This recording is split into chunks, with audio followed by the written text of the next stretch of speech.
Hello and welcome to the video. Today we're going to take a look at the first season video. Here we're going to have the season 20 now available, and Psywave got the buff we all were hoping for and expected, a +2 energy buff, and that is going to make this Pokemon so much better. Malamar is going to be top meta now, and this team was absolutely insane. Of course, I know, those going to be early ranked battles, but most of the opponents I have battled had crazy good teams and just top meta Pokemon and all that kind of stuff.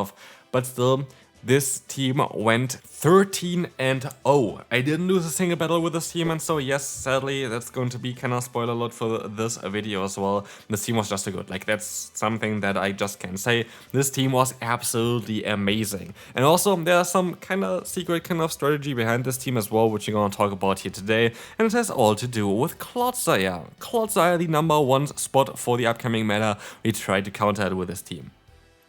Basically, what is happening, as we're going to encounter one of the battlers that did not really know what they were doing, we're going to have here the lead of Malamar. Malamar having access to the buffed Psywave, Psywave being a 1-turn Shadow Claw clone, basically, which is ridiculous, if you ask me. Like, that's going to be literally one of the best fast moves in the game that ever existed. But basically, what this means is you have super effective coverage against the Clodsire. So, Clodsire, naturally, doesn't really want to go up against you, which is totally fine, what we kind of want to have for our Pokemon as well. But here's the thing, Clodsire, in theory, a poison-type Pokemon, being great against Fairy-type Pokemon. What do you have as our say-swap? A Fairy-type Pokemon in a Azumarill. But here's the thing, it is actually not a great matchup for Clodsire. We also do super effective damage against them, but not only this, we're also going to have Ice Beam as super effective charge move coverage, which in theory Clodsire would have as well as like Such Bomb, but nobody's running this. And so you always kind of bait out something like a Clodsire while still punishing it, and you're going to get rid of this Pokemon for the Pokemon that you have in the back, which is going to be double weak to poison typing, which is going to be the Whimsicott, which also got buffed this season.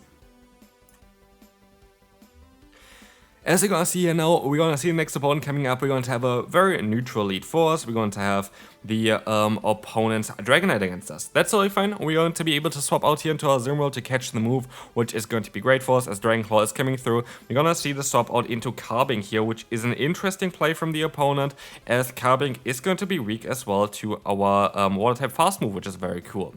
As we can see here, this matchup is going to be a fairly neutral one. Rock Slide is, by the way, not ideal on Carbink anymore. There are actually quite a lot of changes, which we can talk about in this video now as well, that happened that were not really expected, which is kind of interesting because like basically everything was kind of clear. These people thought that was the case, but actually a lot of changes for the season are different than what people expected. And one of them is, for example, Power Gem. Power Gem is, instead of 60 energy, people thought it would be 55 energy, now 50 energy, and that is going to be a huge difference. What this means basically is that Rock Slide is going to be not ideal on the Carbink, and Power Gem is what you want to go for now. As Rock Slide got nerfed, Power Gem is basically a way stronger variant, which only needs 5 more energy, which for a bulky Pokemon doesn't matter. So Carbink might actually take the #1 spot for the upcoming season. We have to see about this, but there are actually some other interesting moveset updates which you can talk about now as well after the Medicham goes down here, and also of course that Dragonite. There's another one. Registeel definitely doesn't really want to go for the Zapcan anymore. It's only a 33% chance of getting the debuff now, instead of like what people expected 50. It was 66 last season. Now it is just basically that 33 chance, which is kind of ridiculous. Another change is Nightshade. Nightshade is now, instead of, I think it was 60 energy before, it's now a 45 energy move, which, oh no, it was 55 energy before. It's now a 45 energy move that takes 80 damage, which is a great charge move for the game. Not a lot of good Pokemon currently learn Nightshade. There's not really a Pokemon that can really benefit from it other than Hoot Hoot for the current Little Cup meta. But for the future, this might be a very interesting move. And also there's currently, like recently data mined, the Galarian Corsola, which learns the move Nightshade as well as Power Gem as well as Astonish. And so this Pokemon is going to be kind of ridiculous when it's going to get released. Another change which was a little bit interesting as well was the change that Metal Claw only now has 7 energy generation, so it's basically not reusable, making Pokemon like Empoleon kinda look a bit bad. But there was another one as well that was kinda interesting. For example, Parabolic Charge, where people was hoping for it to be a 45 energy move, is sadly still a 50 energy move from 55. But yeah, Power Gem got nerfed, and that's basically, I think that's basically it. Like, these are the biggest changes that we didn't really expect. Anything else was kind of what we expected. For example, Surf went from 40 energy to 45 energy, or Brutal Swing went from 40 energy to 35 energy, stuff like this. Basically, everything else is kind of what we expected, and of course, Psywave was a big one.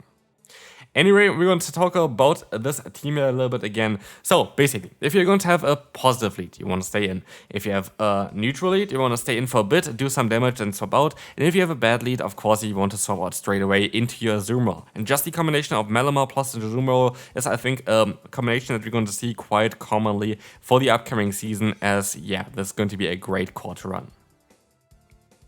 Moving on to the next opponent, we're going to have the Shadow Golurk against us here. This is going to be a matchup that you definitely want to see here as well. Shadow Golurk now doing tremendous amount of damage with that buffed Mud Slap. We're going to swap out into our Azumarill and look at the Bubble damage. It's the same here as well. Bubble is doing so much damage against them. As an Earth Power is coming through, doing a ton of damage, they're going to swap out into the Abomas now. But what we kind of have here is a shield advantage, which is going to be lovely. But not only this, we can hit that player off to do at least half of the opponent's health, guaranteeing a knockout now with also something like a superpower from our Malamar.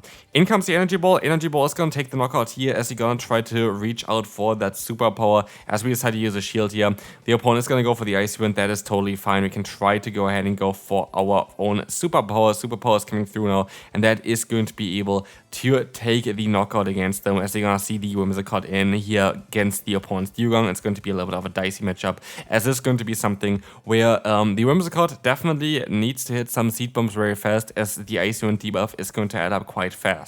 But you're going to generate energy faster, and also the fast move update here for Whimsicott going to allow you to put this Pokemon easier into range for a double Seed Bomb. And that's going to come in clutch here now, because as you're going to see, we can go for another Seed Bomb in time. This is going to be able to now get the knockout against the opponent, allowing us to let us swap out here as well and reach that foul play in time with that buffed energy generation of our Malamar, which is just lovely here.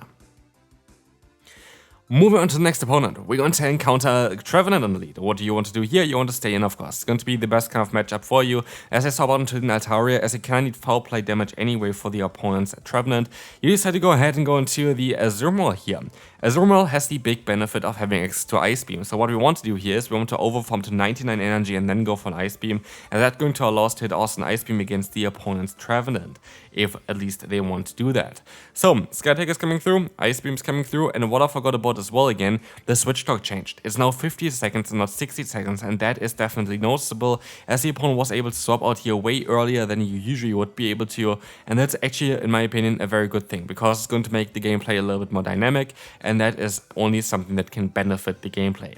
Anyway, we're going to be able to go for the full farm down here, allowing us to get a ton of energy, but not only this, we can also now align our Whimsicott, as the opponent still should be kind of switch locked for a little bit here into the Altaria. We can reach out for that Moonblast to guarantee the knockout against the opponent. And in the back is going to be the Galarian Stunfisk, which got kind of crazy nerf this season, with a Mudshot as well as Rock Slide. So, can I get wrecked Galarian Stunfisk? Not a great Pokemon anymore. And as you can see here, Rock Slide is barely doing anything against us. Back in the day, this would be an easy 2-shot, and nowadays it is a guaranteed no 2-shot there, so we need guaranteed 3 charge moves there, which is kind of great for us. But we can take advantage anyway here of the start energy on our Malamar to go for a double super Pokemon. I have to say, Malamar was for sure the star of the show for this team. This Pokemon was amazing. Moving on to the next opponent, we're going to have him a champ in the lead, a double buff this season as well. We're going to see the swap out straight away into the Talonflame as we can retaliate with our Azumarill. This matchup is actually kind of good for us, but can be also a little bit dicey depending on how the opponent going to play it. They decide to use a shield here. That is quite an interesting play, as now the opponent is deciding to go ahead and go for a Brave Bird, doing a ton of damage, forcing a shield from me afterwards. But as you're going to see here, if I use a shield, I can guarantee the alignment, and that is the most important thing, as now the opponent has nothing to do anymore. We can go for the full farm down, have a ton of energy, and they decide to swap out now into the Sandslash. Not ideal for us. Sandslash is most likely the biggest core breaker for the current meta, and also kind of for this team, but we can swap onto the Malamar, and we should be able to go for a charge move here. But not only this, we should be able to take a hit from the opponent as well, which is going to be super important. As we will see here, the opponent decides to go for the drill run, which is totally fine, and we're gonna get them lower and lower as they're gonna try to catch the move here, as we have some lag. But Champ hopefully goes down from this one, but I'm not too sure about it. Let's find out here. It's going to be the superpower going to connect, but we're sadly not going to be enough to knock them out there. And we try to reach out to another superpower for that Sand Slash, but we barely don't have enough energy. What we can do now is we can go into the Azumarill, force them to go for some energy, but they're definitely already at 2 ice moves anyway, so I cannot go back into my Malamar, forcing me now to go into the Whimsicott, but because his Switch Clock as well is not as much stuck anymore, we should be in a great spot here as the Ice Punch is coming through. I can try to go ahead and go for a Seed Bomb. This is going to be able to knock out the opponent. Let's find out on how good this is going to be. It's going to be actually enough there as well, and so we can just move on to the next opponent. Malamar against Feraligatr, that is going to be a matchup where I definitely going to want to swap out here because we're going to have 2 great answers in the back. We're going to have a Grass type Pokemon, we're going to have a Water and Fairy type Pokemon. And here's the cool thing about Azumarill, you can resist all the charge move of the opponent unless you're going to have a purified version of the Feraligatr, which I don't think is eligible for the Great League, as far as I know. And so yeah, basically you're always going to be able to resist anything. Here we're going to see the Ice Beam coming through from the Azumarill. This is going to be enough to get some damage onto them. We're going to try to go for another Ice Beam as well, and this is going to hopefully knock them out, and this is kind of what I was talking about. You can completely punish Clodsire with the Azumarill, which is just lovely. And even if they're going to decide to use a shield, you can just farm them down afterwards with your Malamar. What is not lovely is going to be the matchup against Drapion, as this is going to now be quite a difficult one for us. We can swap out into the Malamar, we can use a shield here on the Crunch. Actually, kinda was a bit scared here at a potential Sludge Wave, Sludge Swamp there from the opponent, and I have to decide to let the move go through here at this point. I have 2 charge moves stored, and I can go for 1 superpower now. I was hoping that the opponent decides to use a shield here, this would be so much better for us, but they sadly don't do that, and so we are forced to go for the full farm down with the Whimsicott and just hope and pray that they have the standard moveset of Awkward Tail and the Crunch, and they do exactly this, which is going to be great because now we can go for the Moonblast, and they only win con is here to call the bait, and it did not work out, and so we win this one.